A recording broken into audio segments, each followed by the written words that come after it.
ప్రతి నియోజకవర్గంలోనూ గెంజి ఖద్దరు చొక్కాలు ఎక్కువైపోయినాయి అంటండి. గెంజి ఖద్దరు చొక్కాలంటే ఏం కాదండి, వాళ్ళు ఎవరో కాదు.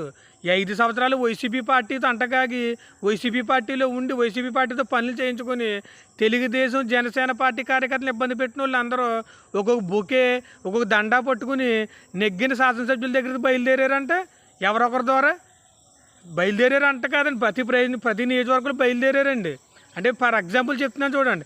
చంద్రబాబు నాయుడు గారు అరెస్ట్ అయినప్పుడు దీక్షలు చేసాం కదండి. రోడ్డు టెంట్లు వేసి దీక్షలు చేసినప్పుడు చాలా రోజులు చేసాం.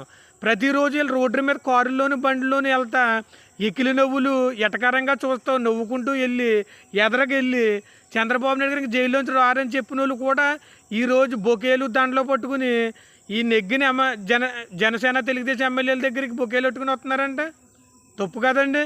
లేదా పవన్ కళ్యాణ్ గారి విషయంలో అయితే ఆయన 2 చోట్ల ఓడిపోయాడు, ఆయన ఎక్కడ పోటీ చేసినా ఓడిపోతారు, అతను ఎందుకు నెగ్గుతాడు అన్న వాళ్ళు కూడా పవన్ కళ్యాణ్ గారిని జనసేన నెగ్గిన ఎమ్మెల్యేల దగ్గర బొకేలు దండలు పట్టుకుని వెళ్తున్నారంటండి. ఖచ్చితంగా ఇది మాత్రం గమనించుకోవాలి. లేదా పార్టీ మనుగడ దెబ్బతింటుంది. అంటే కొంతమంది అంటారు రాజకీయాలు అంటే ఇంతే అని. కాదండి, రాజకీయాలు అంటే ఇంతే ఎలా అవుతుందండి? క్షేత్రస్థాయిలో వైసీపీలో ఉన్న నాయకుడి వల్ల ఇబ్బంది పడ్డ కార్యకర్త తెలుస్తుంది దాని బాధ ఏంటన్నది.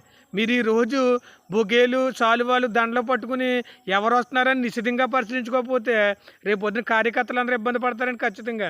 ఇది మాత్రం రాష్ట్ర స్థాయిలో ప్రతి నియోజకవర్గంలోనూ ఉంది కాబట్టి కష్టకాలంలో ఎవరు కష్టపడేది ఏ కార్యకర్త ఉన్నారో అన్నది ఖచ్చితంగా చూసుకోకపోతే కనుక పార్టీలో ఉన్న కార్యకర్తలకి ఇబ్బందికరంగా ఉంటుందని చెప్పి నా ద్వారా తెలియజేయమని చాలా